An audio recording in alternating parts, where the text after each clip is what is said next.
C'est presque la fin d'une longue épopée judiciaire. Après 17 ans de procédure, la Cour suprême de l'État de New York a ordonné le 3 avril 2026 la restitution de L'Homme assis, une peinture réalisée en 1918 par Amedeo Modigliani, à Philippe Mastroianni, qui est agriculteur, qui a 80 ans, installé en Dordogne, alors que l'œuvre, estimée à environ 21,5 millions d'euros, avait sa place jusqu'à présent dans les collections du milliardaire David Namad, qui vient tout juste de faire appel sur cette décision. Donc je suis ravie d'accueillir en plateau Mélina Wollmann. Bonjour. Bonjour.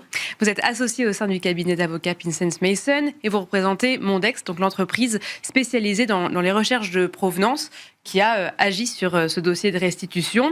Est-ce que tout d'abord, vous pouvez nous raconter la trajectoire de ce tableau de sa peinture 1918 jusqu'à aujourd'hui et qui est donc au cœur de cette procédure qui a duré depuis 17 ans?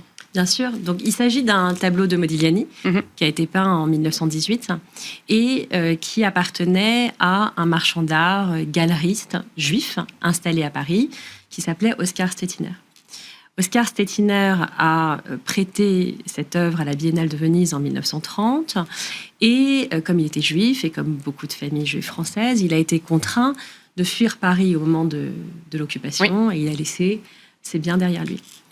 Un administrateur provisoire a été nommé et s'est accaparé l'objet, l'a vendu à l'hôtel Drouot dans le cadre d'une enchère en 1944. Et puis, après-guerre, Oskar Stettiner a souhaité récupérer son tableau.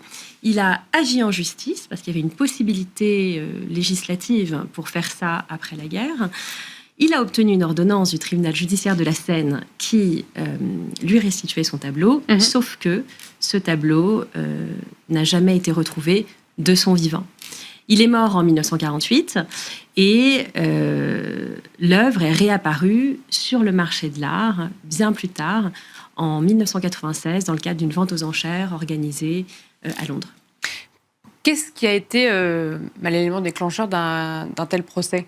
Parce que finalement, c'est beaucoup plus tard que ces échanges ont lieu. Alors, il y a plusieurs éléments déclencheurs dans ce genre de dossier. Il y a eu une vente en 2008 qui a été organisée par une maison de vente à New York. Et vous savez, dans les ventes aux enchères, on doit nécessairement indiquer une provenance précise de l'objet qu'on met en vente. Cette provenance, elle est très importante. Et là, dans le catalogue de cette vente, on pouvait voir la mention d'une vente anonyme entre 1940 et 1945. D'accord. Et ça, c'est ce qu'on appelle un red flag. C'est-à-dire que n'importe quel vendeur, n'importe quel acquéreur, n'importe quelle personne, spécialiste ou non du marché de l'art, lorsqu'elle voit une telle mention, elle doit s'interroger sur l'histoire de l'objet. Donc ça, c'est un premier élément déclencheur. Le deuxième élément déclencheur, excusez-moi, la société Mondex Corporation, donc, qui est une société spécialisée dans la recherche de provenance, a réussi à retrouver des éléments d'archives, des éléments dans les catalogues de vente, et en croisant toutes les informations avec la Biennale, etc., a réussi à retracer le parcours de cette œuvre et à l'attribuer à Oskar Stettiner. Pourquoi est-ce que ce genre de procédure dure 17 ans ? C'est énorme pour un procès autour d'une œuvre d'art. C'est effectivement très long. En l'occurrence, 17 ans, c'est la recherche de 80 ans d'histoire. Donc 80 ans d'histoire, ça signifie retrouver dans les différents services d'archives, aussi bien en France qu'à l'étranger, les éléments de provenance de l'œuvre d'art. Il faut aussi retracer toute l'histoire de la famille, parce qu'il y a l'histoire du tableau, mais en parallèle, il y a l'histoire de la famille. Et puis, dans notre dossier, on a un aspect international quand même qui est extrêmement fort, puisque la spoliation a eu lieu en France. Le tableau a fait l'objet d'une circulation au sein du marché de l'art, et le marché de l'art, par définition, c'est un marché qui est un marché international. Donc, ça complique nécessairement un petit peu les choses, et ce d'autant que une procédure américaine, c'est pas une procédure française. Une procédure américaine, c'est une procédure dans le cadre de laquelle il peut y avoir des interrogatoires. Il y a ce qu'on appelle la discovery, c'est-à-dire la production d'éléments de preuve totale. Il peut y avoir des nominations d'experts. Et en l'occurrence, il fallait aussi que les tribunaux américains se penchent sur des éléments de droit français, des décisions de justice françaises, des éléments d'archives françaises. Et donc tout ça fait que ça prend du temps. Oui, c'est ça, parce que donc, le fait que ce soit un dossier à cheval entre la France et les États-Unis, ça complique énormément les choses. Ça complique pas les choses sur le fond du dossier. D'accord. Sur le fond du dossier, si vous parvenez à obtenir les éléments de preuve qui démontrent l'existence de la spoliation, qui démontrent la provenance de l'objet, le fait qu'on soit en France ou aux États-Unis ne devrait pas compliquer les choses. En revanche, ça complique les choses d'un point de vue procédural, parce que la procédure est différente et parce que, effectivement, les tribunaux sont amenés à se prononcer sur des éléments de droit français, et aussi parce que la famille concernée a besoin de comprendre ce qui se passe aux États-Unis, et autant on peut expliquer assez facilement une procédure en France à un Français, autant expliquer une procédure américaine à un Français, c'est plus délicat. Voilà. Et puis, dans le cas de ces restitutions, est-ce qu'il y a un cadre de loi international qui permet de faciliter ces dossiers? Parce qu'effectivement, les restitutions, c'est forcément cross-border, international. Est-ce qu'il y a des choses qui permettent de faciliter ça? Alors, tous les dossiers de restitution ont nécessairement un aspect de droit international, d'extranéité. Pourquoi? Parce que la spoliation, elle peut avoir lieu en France, elle peut avoir lieu en Allemagne, et ensuite l'objet a circulé sur le marché de l'art international. Donc il y a toujours un élément d'extranéité. Le défendeur peut être à l'étranger, le demandeur peut être à l'étranger également. Donc chaque dossier a une particularité. Est-ce qu'il y a des règles? Alors vous avez dans chaque juridiction un droit local qui est un droit applicable. Donc en France, par exemple, on va appliquer l'ordonnance de 1945.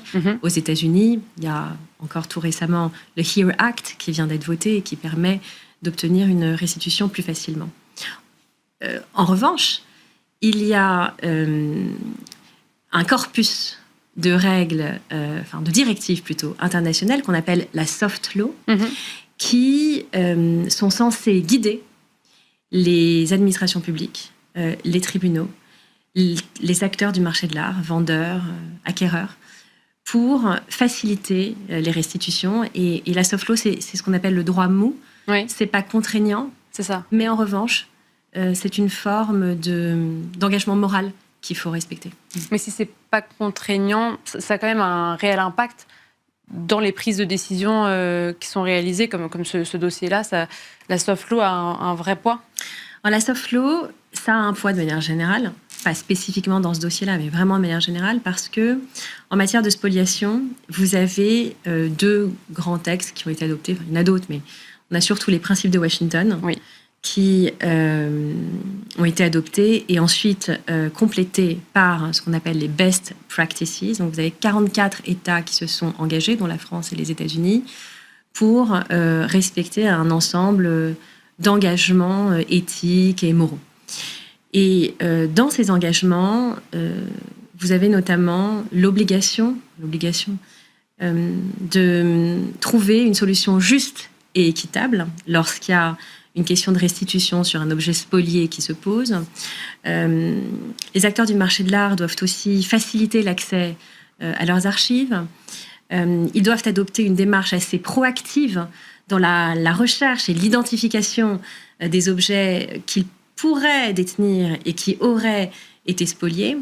Donc oui, ça a un impact. Et en France, encore tout récemment, la Cour de cassation s'est fondée sur les principes de Washington pour rendre une décision dans l'affaire d'Orville, ce qui est réellement inédit et une première. Donc ça montre que la soft law, ça a de plus en plus d'influence. Ça veut dire que, donc, revenons juste sur cet aspect, sur l'affaire d'Orville, à quel point c'était vraiment un point important, en tout cas dans l'histoire du droit à la restitution, cette Très important, extrêmement important. C'est vraiment la première fois que la Cour de cassation se fonde sur de la soft law pour rendre un arrêt. Alors évidemment, la Cour de cassation ne s'est pas fondée uniquement sur de la soft law. Il y a beaucoup d'autres réglementations qui ont été appliquée dans cette affaire-là, mais la soft law est citée. Et c'est extrêmement rare.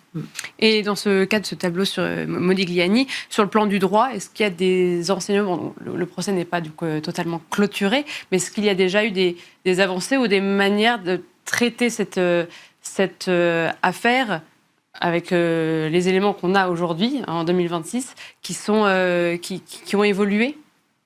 Alors des éléments qui ont évolué, oui, parce que le procès a duré 17 ans.